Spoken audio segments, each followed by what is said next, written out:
Greetings and welcome to In Depth. I'm Dike Rostant. We are outside again. I don't know if to be excited or if to be nervous or if to be both, but we are at Island Porrada Gym where we are going to be discussing the rudiments and possibly a little more of Brazilian Jiu Jitsu. We're doing so with Antonio Baos as well as Joe Moses.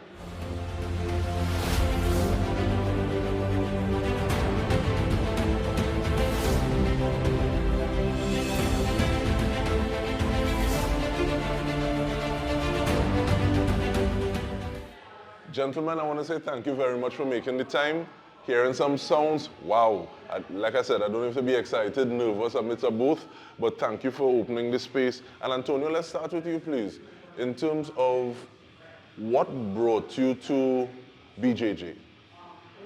I done plenty martial arts from years ago. I used to do Muay Thai for a bunch of years, and as I was getting older, it was not good to go to work at the next day with a black eye and limping, and you cannot move properly. So I started to do grappling, and I got in love with that. Like I got really deep into that, and I just wanted to do more and more and more and more, and that's what really brought me to that. So I was in the field for a while, but then I just came quite a few years back, and since that day and today, I do as much as I can. Okay, how does your experience, is your experience similar, Joe, or is it a little differently? So I started back in 2010, but when I started, there was not any formal grappling scene in Trinidad. It was just a small group of guys that just kind of had an interest and got together and trained. And over the years, I had the opportunity of living abroad and being able to train at proper gyms under proper instructors and get to experience what the sport is about. So since then, I've just continued putting my time into it and training with whoever wants to train. And we got this gym now. We got a large group of guys to continue to progress. And for me, it's been a long, long road, but I found it luckily early on, but not early enough in life.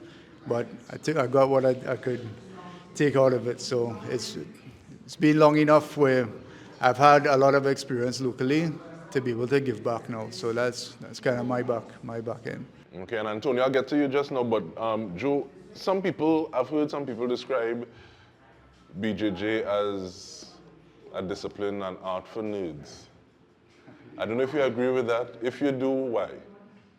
It requires a lot of thinking in the moment, in chaos, and guys are typically like nerds that are typically able to think and problem solve right on the spot. They tend to pick up all the techniques quicker than other guys that just come in with brute force. So they apply a little bit of theory to it, so it allows them to figure it out on the go. Okay. And Antonio, apart from just the black eye and the limping, what are some of the biggest differences that you find between like a striking art? Although I think there's some sorts of striking in BJJ as well. We do pure grappling. It's from wrestling to judo to Brazilian Jiu Jitsu. It's pure grappling. The difference, like striking, is usually is much easier to do. It's much faster to learn, and require, in my opinion, less ability to get momentum by learning. Like the learning curve is much faster, you know. On top of that, they require a lot of fitness, and again, the fitness as you getting older is getting lower. So you can have to balance it off. And yes, I love the jiu-jitsu style that you can actually be all enough to continue dealing with the new guys and with the young fellas. And still you can, if you have the skills, even if the fitness is not there for you, you still can hang around. Yeah. Okay, and in terms of that hanging around, is there a body type, Joe, that you think deals better with grappling or jiu-jitsu?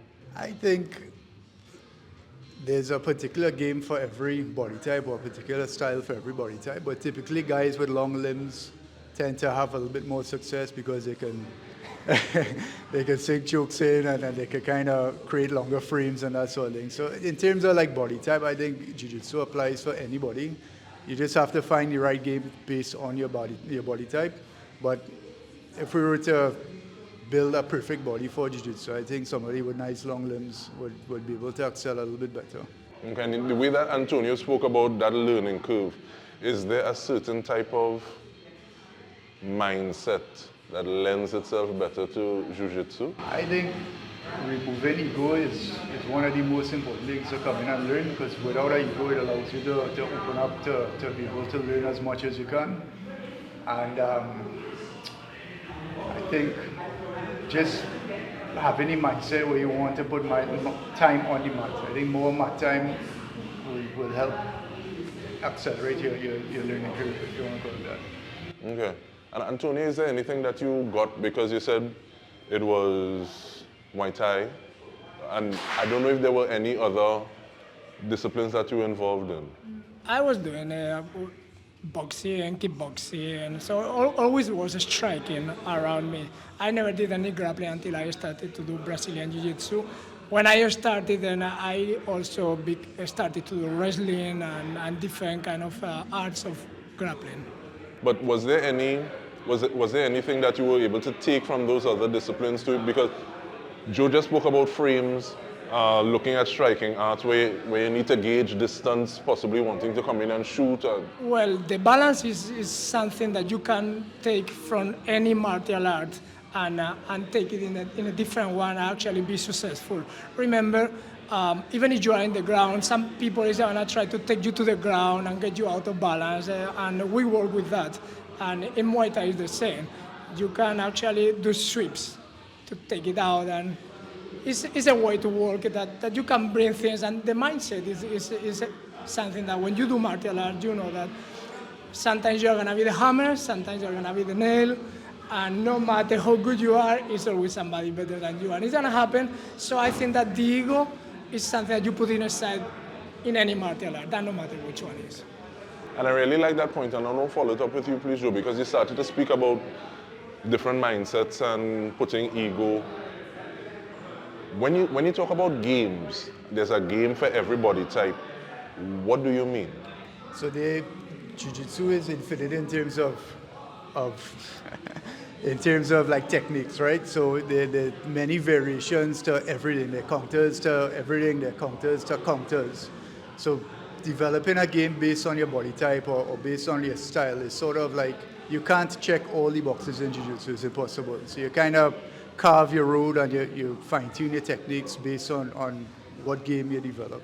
So if you're a bottom player, you develop your game based around being the guy on the bottom, using different types of guards or sweeps or submissions from the bottom. If you're the guy on the top, different sort of pins or takedowns to get into the position and submissions from the top. So it's just, when I say game, it means just kind of where you excel at or what you put the most time into. I like the fact that you speak about having those, because to me, many times people say, okay, well, if I'm above, I have an advantage. But I like the fact that you say it doesn't seem as though it's like that. But we'll get into that when we return. We are speaking with Antonio Baos and Joe Moses. We're speaking about BJJ and grappling. When we come back, we're going to be focusing a little more on Island Porrada. Stay with us, we'll return after this.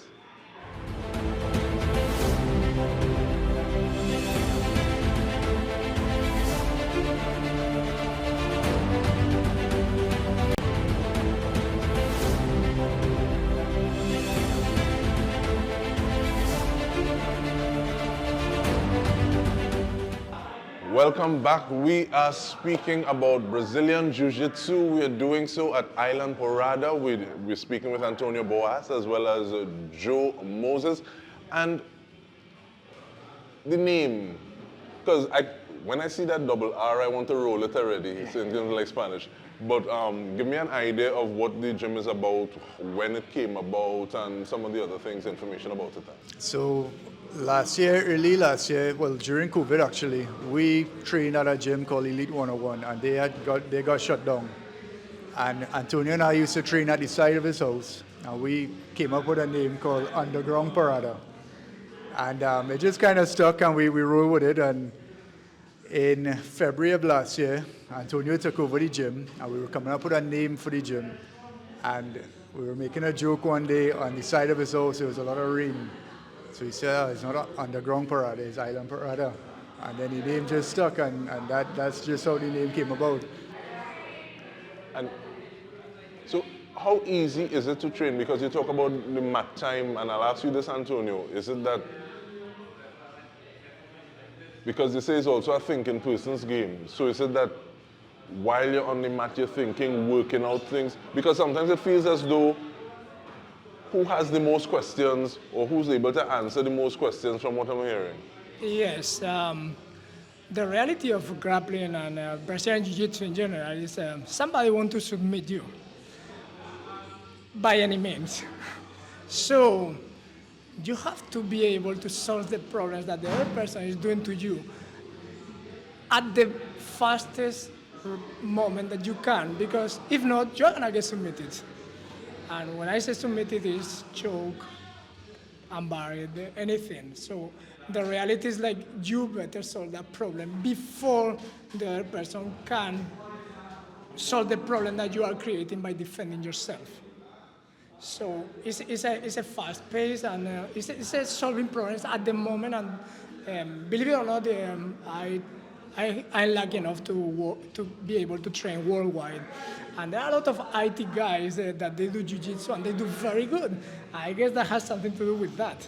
They might not be the most athletic person, but they are good. And looking at that, and just that being able to take in this data and crunch the numbers while somebody trying to have you in an armbar or a naked choke or a guillotine or a leg lock or all that bacchanal. And what does that do to you, Joe? And I'll ask you specifically, what does that do after you come off the mat? Do you find yourself changed? Do you find yourself looking at problems in life a little differently? I think so. I think it helps you be able to solve problems in real life. When you go out there and you have a stressed out day and you need to figure out a solution, and it almost trains you to be able to find calmness to find a solution and not keep panic and not fumble. Been doing that on the mats in jiu-jitsu, where a guy, as you say, trying to attack you or to pin you to the mat, and you're trying to figure out solutions under pressure. When sometimes we leave here and the most humble, calm nature, you leave here and you get home and you're so relaxed and calm because you just learn how to process things on the fly under pressure. I think it translates into real life for sure. Because I could imagine somebody give me a piece of bad drive and we would have fly off the handle. It was like, okay, well, it wasn't locking the neck with it. And then I guess it also kind of slows things down a little bit because it feels as though well, this is me on the outside looking in and just saying, okay, well, possibly. The fact that things are flying at you so quickly, it allows you to, you see how sometimes when somebody's playing a game and they say, oh, well, it looks like the game has slowed down for him a little more. You get comfortable in the chaos. So you get to think, you start thinking so quickly that even though things are happening fast around you, you'll be able to think quicker than they're happening. So, and that definitely helps you with that skill. Okay. Now, Antonio, you said that both you and Joe kind of started as adults, but there are children who come to train with you? Yes, we started the program in September. It's not really long ago. Trinidad doesn't have a culture of jiu-jitsu yet, but we'll get there, and it's I'm from away, I'm from our country. It's growing a lot jiu-jitsu, and it's for a reason.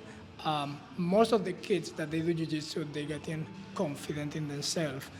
They avoid confrontation. Like, as I coming from a striking different martial art, is when you hit somebody else, that's not taken good by the other person. Meanwhile, if you pin somebody else, you just take the will of somebody else to fight, but you're not really hurting them or nothing like that.